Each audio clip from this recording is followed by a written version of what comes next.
Hello नमस्कार दोस्तों, कैसे हो आप सब लोग। आज हम करने वाले हैं practice question paper second supporting material का।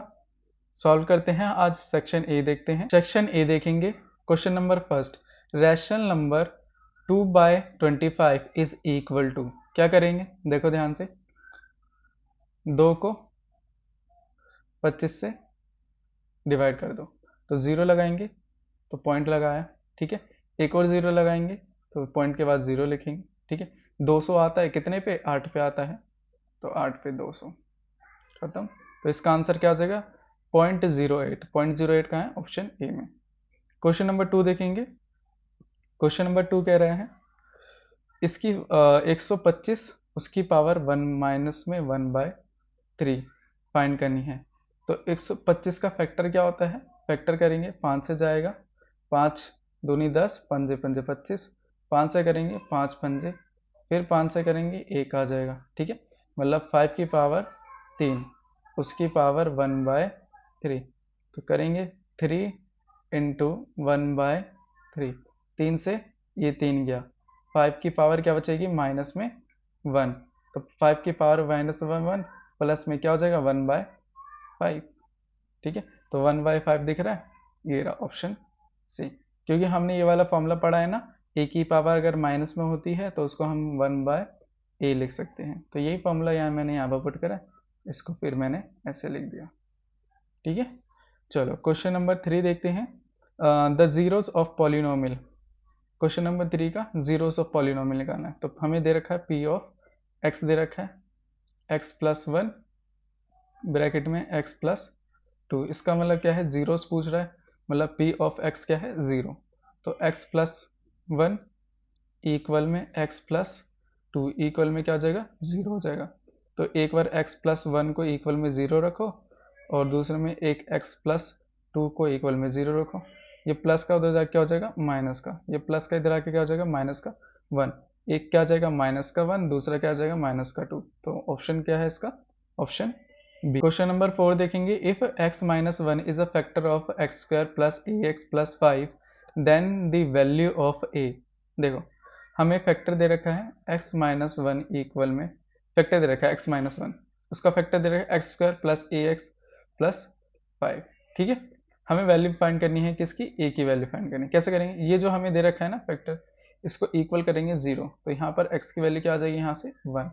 और हमें क्या दे रखा है, p ऑफ x दे रखा है, p ऑफ x कितना दे रखा है, x² ax प्लस में 5, ठीक है। तो यहाँ पर p 1 रखेंगे, x की जगह 1 रखेंगे, x² a 1 रखा प्लस में 5, p ऑफ 0 होगा ये 1, a को 1 से मल्टीप्लाई करेंगे तो a आ जाएगा प्लस में 5, 0, 1 और 5 कितना हो जाएगा 6। अब ये प्लस का दर्जा क्या हो जाएगा माइनस का 6, तो a की वैल्यू क्या आ जाएगी माइनस का 6, option C. The linear equation 7x minus 3y equal में 10 क्या होगा, देखो ये ग्राफ, ये क्या है, लाइन लीनियर इक्वेशन है, कैसे भी जा सकते हैं, ऐसे जा रही है मान लो, ठीक है। तो ये क्या है, इसके ईच पॉइंट क्या है, ईच पॉइंट के अपने क्या है x एंड y की वैल्यू होगी। अपने पॉइंट के किसी भी, है ना, इसकी अपनी क्या होगी। लाइन कैसे बनती है, लाइन कैसे बनती है, जब उसमें क्या होते हैं इन्फिनिटी नंबर ऑफ पॉइंट होते हैं, ठीक है। यहाँ पर देखो अगर इसकी बात करूँ, इसका एक अपना x की वैल्यू होगी और अपने y की वैल्यू होगी। इधर देखो इस वाले पॉइंट पे इधर x की वैल्यू कुछ होगी, इधर y की वैल्यू कुछ है। मतलब लाइन, लाइन है ना, लाइन में कितने सारे पॉइंट होते हैं, सब पॉइंट के दो वेरिएबल होंगे, एक x एंड y। इसका मतलब क्या है, इसके सॉल्यूशन कितने होंगे, infinite number of solution, infinite many solution होंगे। इसने वो पूछा कौन सी लाइन है, तो इनफाइनाइट मैनी सॉल्यूशन, ठीक है। क्योंकि linear equation in two variable है, टू वेरिएबल है, इसका मतलब क्या है, स्ट्रेट लाइन ग्राफ शो करेगा, है ना। और each point on the line is a solution, है ना। क्या होता है, उनका अपना एक सॉल्यूशन होता है हर पॉइंट का, ठीक है, हर लाइन के पॉइंट का। और इसमें line has a infinity number of point, जो लाइन होता है उसके पास क्या होता है, नंबर ऑफ पॉइंट्स होते हैं। That's why it's called infinity many solution, infinite many solution. Question number 6 देखें। क्वेश्चन नंबर 6 कह रहा है, देखो if 1 comma 2 is solution of linear equation 4x plus y equal में k, फाइंड द k की value. देखो 1 और 2, ठीक है, हमें दे रखा है 4x प्लस में y इक्वल में k की वैल्यू हमें निकालनी है, ठीक है। तो यहाँ से देखो हमें x की वैल्यू 1 दे रखी है, y की वैल्यू 2 दे रखी है, यहाँ पर दे रखे वैल्यू जस्ट पुट कर दिया 1, y की वैल्यू 2 इक्वल में k, तो 4 × 4 प्लस में 2, तो 4 और 2 कितना होता है 6, तो k की वैल्यू क्या आ जाएगी 6, ठीक है। क्वेश्चन नंबर 7 देखते हैं। 7 बड़ा इजी है। देखो एक लाइन दे रखा है, उसका मिड पॉइंट दे रखा है सी लाइन का, इसका मतलब क्या हो, ए सी इक्वल किसके होगा, बी सी के इक्वल होगा, ठीक है। तो मैं यहाँ पर ऐसा लिख सकता हूँ, देखो मैं यहाँ पर लिख दूँ जो हमारा ए सी होगा प्लस में बी सी होगा, वो ए सी और बी सी दोनों को जोड़ूंगा तो क्या मिलेगा, मेरा ए बी मिलेगा, ठीक है। और यहाँ पर मैं ए बी सी की जगह क्या लिख सकता हूँ, मैं ए सी लिख सकता हूँ। क्यों लिख सकता हूँ, क्योंकि ए सी है और बी सी के इक्वल है। क्यों इक्वल है, क्योंकि ए बी के बीच में लाई कर रहा है सी पॉइंट, ठीक है। यहाँ से हमने डिफाइन कर लिया, ये गिवन है, ठीक है, गिवन से डिफाइन कर लिया। अब देखो ए सी क्या हो जाएगा, 2ac इक्वल में ए बी, ए सी यहाँ पर मल्टीप्लाई में दो, उधर जाकर क्या हो जाएगा डिवाइड में, तो ए सी क्या हो जाएगा, A C equal to half A B, तो A C equal to half A B, option B. Question number 8 देखेंगे। The angle which is 4 times its complement is निकालना है, ठीक है। तो कैसे निकालेंगे, क्वेश्चन नंबर 8 सिंपल है। पहले मान लेंगे लेट, कौन सा एंगल निकालना है, लेट द एंगल क्या होगा, बी एक्स, ठीक है। एंगल, उस एंगल को हमने क्या मान लिया, एक्स। कॉम्प्लीमेंट एंगल क्या होता है, कॉम्प्लीमेंट एंगल होता क्या है, 90 minus x. According to question the angle, है ना, द एंगल को हमने माना है एक्स, इज का मतलब होता है इक्वल, 4 का मतलब 4 टाइम्स बोला है, 4 टाइम्स किसके है, कॉम्प्लीमेंट एंगल। कॉम्प्लीमेंट एंगल क्या है, 90 माइनस एक्स। जस्ट सॉल्व करना है, एक्स 9 को 90 से मल्टीप्लाई करेंगे, 9 9 चौक 36, 0 का 0, 4 एकम 4 को x से मल्टीप्लाई करेंगे तो 4x, यहाँ पर x माइनस का है, यहाँ पर क्या हो जाएगा 4x प्लस का इक्वल टू 360, 4x और एक x कितना हो जाएगा 5x इक्वल टू 360। x यहाँ पर मल्टीप्लाई में इधर आके क्या हो जाएगा, यहाँ पर 5 मल्टीप्लाई में इधर आके क्या हो जाएगा डिवाइड में, कट जाएगा, कितना आ जाएगा 5 सत्ते 35, 5 दूनी 10। हमसे बोला था वो एंगल फाइंड करना है, तो एंगल कौन सा आ गया 72, तो 73 दिख रहा है, ये रहा ऑप्शन सी। क्वेश्चन नंबर देखते हैं 9, A B equal to A C, ठीक है, B D B E equal to C D, ठीक है। हमें ये दे रखा है कॉन्ग्रेंस, हमें ये क्या दे रखा है, कॉन्ग्रेंस प्रूव कर रखा है। अब देखो हमसे पूछा है ए डी, तो ध्यान से देखो कुछ नहीं करना, कॉन्ग्रेंसी हमें दे रखी है ए सी डी, कॉन्ग्रेंस है किसके, ट्राइंगल ए बी ई के। हमें देखो ए डी, ए ये रहा, डी ये रहा, तो सेम इसमें भी इक्वल किसके हो जाएगा, ए और ई के, ठीक है।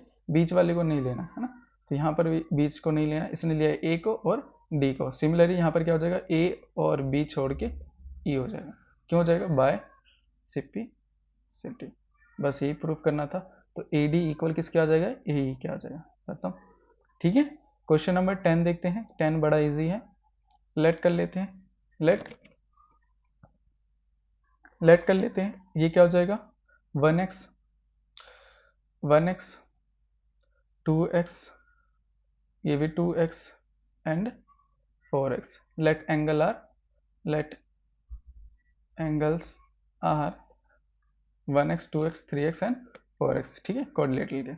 तो देखो इसमें क्या होता है, एंगल कोऑर्डिनेटर में क्या होता है, 1x प्लस में 2x प्लस में 2x प्लस में 4x इक्वल टू क्या होता है 360, ठीक है, क्योंकि चारों चारों कोणों का योग क्या होता है, 360 होता है। एंगल सम क्या होता है, angle sum property of a quadrilateral is 360।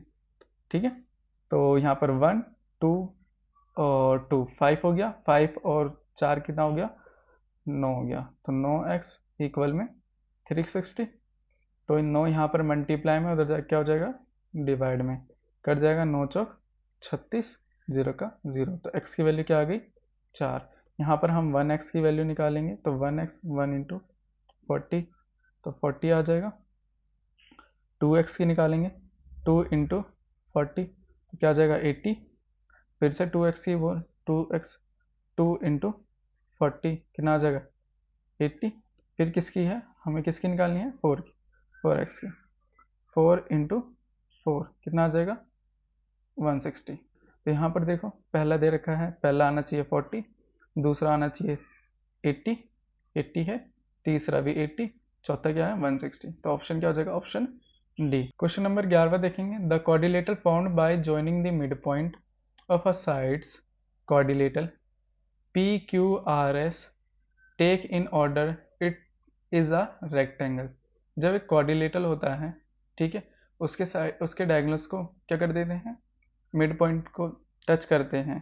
ठीक है, ये PQR और S, ठीक है, और वो रेक्टेंगल फॉर्म करता है। क्वाड्रिलेटरल कब रेक्टेंगल फॉर्म करता है, जब उनके जो डायगोनल्स होते हैं वो क्या बनाएंगे, एक दूसरे के perpendicular.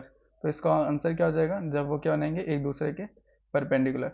If diagonals of PQRS are perpendicular. ठीक है, ऑप्शन सी। सरल था बिल्कुल। जब कोई भी क्वाड्रिलेटरल रेक्टेंगल में चेंज होता है, जस्ट उसके जो डायगोनल्स होते हैं वो परपेंडिकुलर बनाने चाहिए। तो डायगोनल, तो हमसे कंडीशन पूछी थी, कौन सी कंडीशन होगी, if diagonals of PQRS are perpendicular. ठीक है, क्वेश्चन नंबर 12 देखते हैं।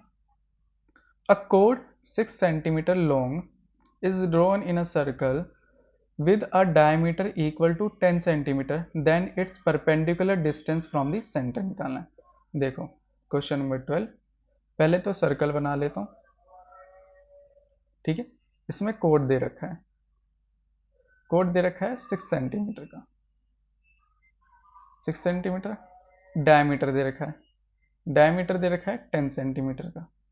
ठीक है, यहाँ से हमें इनके बीच का परपेंडिकुलर डिस्टेंस निकालना है। ठीक है, इनके बीच में जो परपेंडिकुलर डिस्टेंस मिल रहा है, यहाँ से देखो ये सेंटर है। ठीक है, तो यहाँ से यहाँ तक क्या हो गया, ये रेडियस हो जाएगा, ये रेडियस हो जाएगा। ये परपेंडिकुलर डिस्टेंस निकालना है। ये देखो ये पूरा लाइन क्या है, 6 है। तो जब कोड का आधा करेंगे तो ये क्या हो जाएगा 3, ये भी क्या हो जाएगा 3। ठीक है, रेडियस का आधा, डायमीटर का आधा करेंगे तो ये 5, ये भी 5, और ये तो रेडियस है, ये भी क्या हो जाएगा 5। तो देखो ध्यान से, मैं नाम लिख देता हूँ। ये हो जाएगा हमारा पॉइंट, ये पॉइंट O हो जाएगा। ठीक है, ये हो जाएगा हमारा A, ये हो जाएगा पॉइंट B। ठीक है, इसको मान लो पॉइंट C। चलो देखो हमें क्या क्या दे रखा है। हमें एक फिर से एक ट्रायंगल बना लेता हूँ साइड में, जिससे क्लियर हो जाए। O B और A, ये हमें पता है रेडियस है 5 सेंटीमीटर। D हमें निकालना है, और ये हमें पता है 3 है। तो पाइथागोरस थ्योरम लगा देंगे, क्या होता है, h square p square plus में b स्क्वायर। एच स्क्वायर क्या है, r का स्क्वायर, प्लस में p का स्क्वायर मतलब ये d का स्क्वायर। ठीक है, प्लस में, और प्लस में 3 का स्क्वायर, b मतलब बेस मतलब ए बी का स्क्वायर। ठीक है, यहाँ पर मैं ए बी लिख देता हूँ, ए बी का स्क्वायर। तो यहाँ पर देखो r का स्क्वायर मतलब 5 का स्क्वायर। ठीक है, और यहाँ पर ये कितना हो जाएगा, d का d निकालना है हमें। ठीक है, और ए बी का स्क्वायर मतलब 3 का स्क्वायर, 25 d का स्क्वायर प्लस में 3 का 9, 25 9 प्लस में इधर क्या हो जाएगा माइनस में, इक्वल में d। 25 में से 9 गया 16, स्क्वायर हटेगा तो इधर आके क्या चढ़ जाएगा, रूट चढ़ जाएगा। स्क्वायर हटाया तो रूट चढ़ गया, तो 16 का रूट क्या होता है 4। तो d की वैल्यू क्या आ गई 4। तो ऑप्शन क्या आ जाएगा, हमसे पूछा था परपेंडिकुलर डिस्टेंस पूछा था, मतलब ये पूछा था d, तो option 4 centimetre, option B is correct. ठीक है, नेक्स्ट क्वेश्चन करें। देखो in a figure A B C A B C 69 दे रखा है, ए सी बी 31 दे रखा है, हमें निकालना है बी डी सी, ये वाला एंगल निकालना है, ठीक है।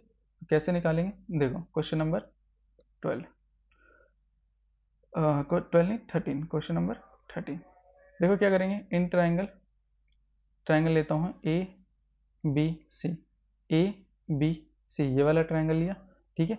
Angle A B A C plus में angle A B C plus में angle A C B equal में 180, ठीक है।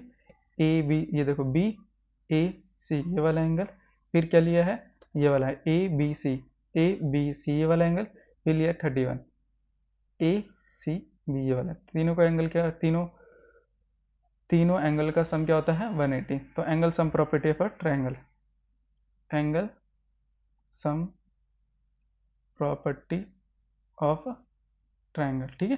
तो हमें निकालना है बी ए सी निकालना है, ये हमें कितना दे रखा था 69, ए सी बी कितना दे रखा है 31 इक्वल में 180, इनको प्लस करेंगे कितना हो जाएगा 69 और 31 को प्लस करेंगे 0 हासिल किया एक, कितना आ जाएगा 100 आ जाएगा इक्वल में 180 बी ए सी।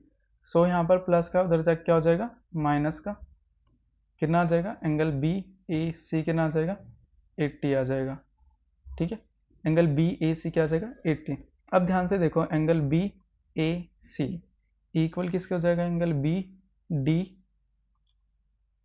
सी के, क्यों हो जाएगा, क्योंकि angle in the same side है ना, क्योंकि ये दोनों क्या है सेम साइड या segment of circles are equal. ये देखो सेम कोड पे बने हैं ये वाला एंगल, ठीक है, और ये वाला एंगल, दोनों क्या हो जाएंगे, ठीक है, सेम सेगमेंट पे बने हैं और दी सर्कल आर इक्वल। तो एंगल ए इक्वल क्या हो जाएगा एंगल डी के। तो इनका क्या था 80, तो ऑप्शन और बी। क्वेश्चन नंबर 14 देखते हैं, area of quadrilateral triangles of a side क्या दे रखा है एल, साइड हमें एल दे रखा है। एरिया ऑफ क्वाड्रिलेटरल, देखो एरिया ऑफ क्वाड्रिलेटरल का डायरेक्ट फॉर्मूला क्या होता है 3/4 एल स्क्वायर, ठीक है। एरिया ऑफ क्वाड्रिलेटरल क्या होता है 3/4 एल स्क्वायर, तो ऑप्शन क्या हो जाएगा ऑप्शन ए। क्वेश्चन नंबर 15 देखते हैं, the volume of a sphere with a diameter 3r, diameter दे रखा है तो डायमीटर को रेडियस में चेंज करूंगा तो क्या हो जाएगा d/2 होता है, d कितना दे रखा है 3r/2 हो जाएगा, ठीक है। तो वॉल्यूम ऑफ स्फीयर क्या होता है, वॉल्यूम ऑफ स्फीयर क्या होता है 3, वॉल्यूम ऑफ स्फीयर क्या होता है 4/3 पाई आर क्यूब, यही होता है 4/3 पाई की वैल्यू क्या हो जाएगी, पाई की वैल्यू पाई रहने देते हैं क्योंकि पाई दे रखा है पूरे ऑप्शन में, ठीक है। आर की जगह पुट करते हैं 3r/2 का क्यूब। तो देखो सॉल्व करेंगे इसको पहले और खोल देते हैं, पाई 3 बार खोल देंगे क्योंकि इसकी पावर 3 है, 3r/2 3 बार खोल दिया, एक 3 से, एक 3 क्या 2 एकम 2 दूनी, फिर इस 2 से ये 2 गया, क्या बचा ऊपर 3 तिया 9 और एक पाई बचा, नीचे क्या बचा 2 बचा और आर क्या हो जाएगा आर स्क्वायर, ठीक है। एक 3 बचा, 3 तिया 9 हो जाएगा, पाई का पाई हो जाएगा और ये 2 आर बचे था तो आर क्या हो जाएगा आर स्क्वायर, और नीचे सिर्फ क्या बचा था 2 बचा, तो 9/3 pi R square, 9/2 pi R square नहीं सॉरी क्यूब हो जाएगा, 3r एक और आर है ना 3r, ठीक है, पाई आर क्यूब। तो option B is correct. Next question करें, क्वेश्चन नंबर 16। क्वेश्चन नंबर 16 देखो, volume of a right circular cone the radius is 3, जिसमें रेडियस क्या दे रखा है सॉरी रेडियस दे रखा है 6 एंड हाइट दे रखी है 3.5 सेंटीमीटर। तो वॉल्यूम ऑफ कौन निकालना है, निकालते हैं चलो। वॉल्यूम ऑफ कौन, कौन कैसी शेप का होता है, ऐसी शेप का होता है, ठीक है। ये होती है हाइट और ये होता है रेडियस। तो वॉल्यूम ऑफ कौन क्या होता है, 1/3 पाई आर स्क्वायर एच। 1/3 पाई की वैल्यू क्या रखूंगा, 22/7। पूरी वैल्यू निकालनी है क्योंकि पूरी वैल्यू में आंसर दे रखा है। और आर की वैल्यू क्या है 6 इंटू में 6। एच क्या है, 6 इंटू 6 क्यों लिखा, क्योंकि आर की पावर 2 है तो 6 को मैंने 2 बार खोल दिया, ठीक है। एच क्या है 3.5, यहाँ से पॉइंट हटेगा नीचे 10 आ जाएगा। 7 एकम 7 पंजे, 5 एकम 5 दूनी जा रहा है, ये देखो 3 एकम 3 3 दूनी 6, इस 2 से ये 2 गया, क्या बच्चा सिर्फ ऊपर 22 इंटू में 6 मल्टीप्लाई करेंगे, 6 दूनी 12 हासिल गया 1, फिर 6 दूनी 12 और 1 13 सेंटीमीटर क्यूब आ जाएगा, ठीक है। सेंटीमीटर क्यूब आ जाएगा क्योंकि वॉल्यूम बोला है। तो देखो 132 centimetre cube, option B. Question number 17 देखते हैं। The class marks and class interval of the class mass and class size of class intervals are इतना रिस्पेक्टिवली दे रखा है। हमें फाइंड करना है क्लास इंटरवल फाइंड करना है। देखो क्लास मार्क्स 12.5 दे रखा है, ठीक है। क्लास साइज दे रखा है 5 दे रखा है। क्लास इंटरवल फाइंड करना है, कैसे करेंगे देखो, पहले लोअर लिमिट फाइंड करेंगे, लोअर लिमिट कैसे फाइंड करते हैं, देखो क्लास मार्क्स माइनस में क्या करेंगे, क्लास साइज को 2 से डिवाइड करेंगे। तो देखो कैसे करेंगे, जस्ट वैल्यू रखेंगे। क्लास मार्क्स कितना आया 12.5, क्लास साइज कितना था 5 और नीचे में 2, डिवाइड करेंगे इसे 5 को 2 से, 5 को 2 से डिवाइड करूँगा, ये माइनस का माइनस, ठीक है, 2.5 आएगा और इसे सॉल्व करूँगा तो कितना आ जाएगा 10। तो लोअर लिमिट कितनी आ गई मेरी 10 आ गई, ठीक है। अपर लिमिट निकालूंगा मैं, अपर लिमिट क्या होती है, अपर लिमिट cm प्लस में CS/2, ये फॉर्मूला याद कर लें। लोअर लिमिट में माइनस होता है, अपर लिमिट में प्लस होता है, सिर्फ क्लास साइज को 2 से डिवाइड करना होता है। तो क्या करेंगे 12.5 प्लस में 5/2 सॉल्व करेंगे, 12.5 और 5/2 को डिवाइड करेंगे 2 से तो कितना आ जाएगा 2.5, इनको प्लस करेंगे तो कितना आ जाएगा 0 हासिल किया 1 5 और कितना आ जाएगा 15, तो पॉइंट का पॉइंट, इसका आंसर क्या आ जाएगा 15। तो हमारे पास लोअर लिमिट आ गई और अपर लिमिट आ गई। तो क्लास इंटरवल क्या हो जाएगा, क्लास इंटरवल लोअर लिमिट होता है, लोअर लिमिट और अपर लिमिट यही होता है। लोअर लिमिट कितनी आई है 10 और अपर लिमिट कितनी आई है 15, ये दिख रहा है 10 और 15 ऑप्शन में, ऑप्शन ए, ठीक है। यहाँ तक समझ आया, बिल्कुल सिंपल था। अब देखो question number 18। In the class interval 15 25 25 35 the number of 25 include, किस में इंक्लूड होगा 25 इसमें इंक्लूड होगा या इसमें, तो ध्यान से देखो इस वाले इंटरवल में और इस वाले इंटरवल में, ठीक है। दोनों इंटरवल में देखो जब भी 25 पूछे, ठीक है, मान लो मैं इधर एक एग्जांपल देता हूँ, यही वाला एग्जांपल देता हूँ, ठीक है। दो हमें ये इंटरवल दे रखा है, 10 ऐड करेंगे तो 45, ठीक है। हमें ये इंटरवल देगा। अब मान लो इसने पूछा है 25 पूछा है, तो यहाँ पर ये 25 क्या है अपर लिमिट, यहाँ पर ये 25 क्या है लोअर लिमिट, ये होता है लोअर लिमिट, ये होता है अपर लिमिट, ठीक है। इतना पता है क्लास इंटरवल में यही होता है। तो यहाँ पर देखो 25 पूछा है, यहाँ पर 25 अपर लिमिट है, यहाँ पर 25 क्या है लोअर लिमिट। जब भी फाइंड ऐसा मिले एक 25 यहाँ पर है दूसरा यहाँ पर, एक अपर लिमिट पहले एक अपर लिमिट दिखा रहा है एक लोअर लिमिट में, तो क्या करना हमेशा 25 से बड़ा वाला, देखो 25 से बड़ा इसमें भी आ रहा है, ठीक है, 26 27 28 29 30 ऐसा आ रहा है। तो इस इंटरवल में फाइंड करना। अगर मान लो अगर वो 10 पूछता, 10 किस में आता है 10 तो फिर इसमें आता 15 और 25 के बीच में आता। अगर 16 पूछता तो ठीक है। अगर वो पूछता 21 किस में आ रहा है, 21 भी इसी में आ रहा है, ठीक है। अगर मैं पूछूँ आपसे, क्या पूछ रहा हूँ, अगर मैं पूछता हूँ आपसे 27 किस में आ रहा है, 27 किस में आएगा, इसमें आएगा, ठीक है। अगर मैं पूछता हूँ आपसे 35 किस में आएगा, 35 आएगा, इसमें नहीं आएगा, ठीक है। किस में आएगा, इस वाले में आएगा जिसमें 35 लोअर लिमिट होगा। ध्यान से देखे ना, 35 जिसमें लोअर लिमिट होगा उसमें आएगा, तो इसमें लोअर लिमिट है तो इसमें 35 आएगा, ठीक है। अगर मैं 37 पूछ रहा हूँ तो 37 भी इसी में आएगा। तो देखो कौन से इंटरवल में आएगा, 25 25 में आएगा, इस वाले इंटरवल में, ठीक है। इसमें लोअर लिमिट हुई। क्वेश्चन नंबर नेक्स्ट देखिए, यहाँ तक समझ आया तो in the question 9 and 10 statement base है। देखो स्टेटमेंट पढ़ते हैं। Question number 9 statement A, the degree of polynomial 7y की पावर 5 माइनस 2y की power 3 plus 7y plus 1 is 5। देखो द डिग्री दे रखा है, इस पॉलिनोमियल की डिग्री क्या दे रखी है, पहले स्टेटमेंट कह रहा है इस पॉलिनोमियल की डिग्री है 5, पहला स्टेटमेंट कह रहा है, ठीक है। तो ये तो ठीक है, क्योंकि डिग्री होती क्या है, highest number of the power, ठीक है, वही डिग्री होती है।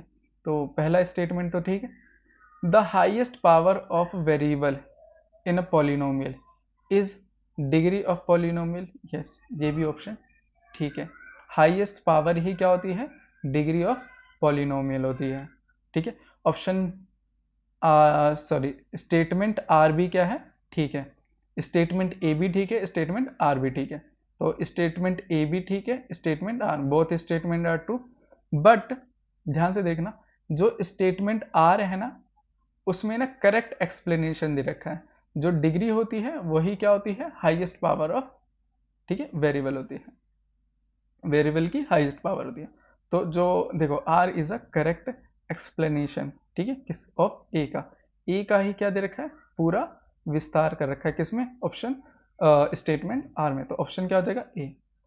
यहां तक समझ आया। नेक्स्ट करो, देखो स्टेटमेंट ए, ट्राइंगल दे रखा है ए बी सी, ट्राइंगल दे रखा है ए बी सी, ठीक है। दूसरा ट्राइंगल दे रखा है पी क्यू आर, बी दे रखा है 70, इसमें पी दे रखा है 70, देखो। और इसने बोल रखा है ए बी इक्वल में पी, ठीक है, स्टेटमेंट ये कह रहा है। तो हाँ ठीक है कि इसमें भी क्या है 70, इसमें भी एंगल पी क्या है 70, तो ऑप्शन स्टेटमेंट ए तो ठीक है। अब इसमें कह रहा है all right angles are equal. देखो इसमें कोई राइट एंगल तो बन ही नहीं रहा, ठीक है। ऑल सारे राइट एंगल्स आर इक्वल हैं, तो ये भी हो सकता है नहीं है, ठीक है। ऑप्शन तो ट्रू हो सकते हैं, देखो ये ट्राइंगल ऐसे ही बन सकता है, ये 90 डिग्री,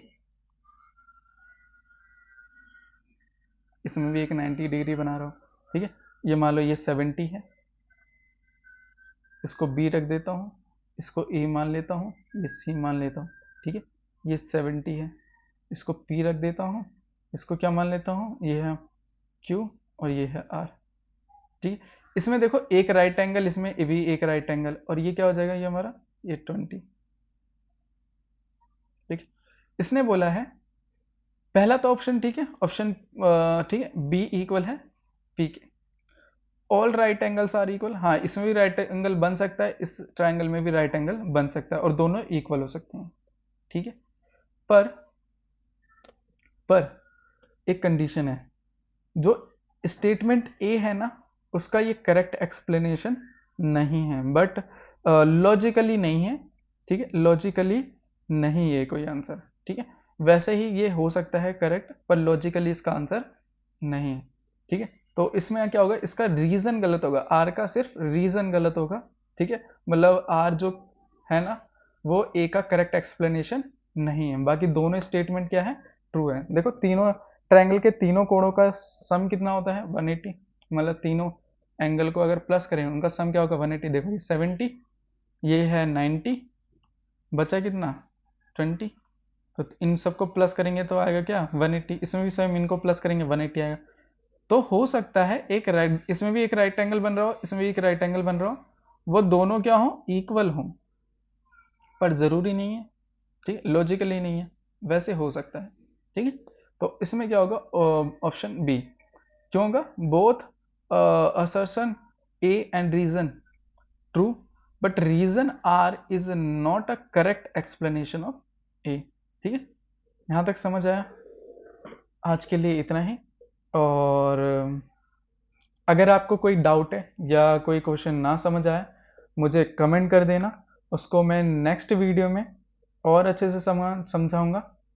अगेन आपका थैंक यू एंड धन्यवाद। और ध्यान से क्वेश्चन ध्यान से करना, और ध्यान रखना कि जो एक एक नंबर के क्वेश्चन हैं उसको लास्ट में अटेम्प्ट करना, पहले वही करना जो आपको आते हैं। ठीक है, ज़्यादा उससे सॉल्व मत करना, क्योंकि ज़्यादा टाइम लगाओगे सॉल्व करने में तो बड़े नंबर के जो क्वेश्चन हैं वो आपके छूट जाएंगे। अगेन आपका थैंक यू एंड धन्यवाद।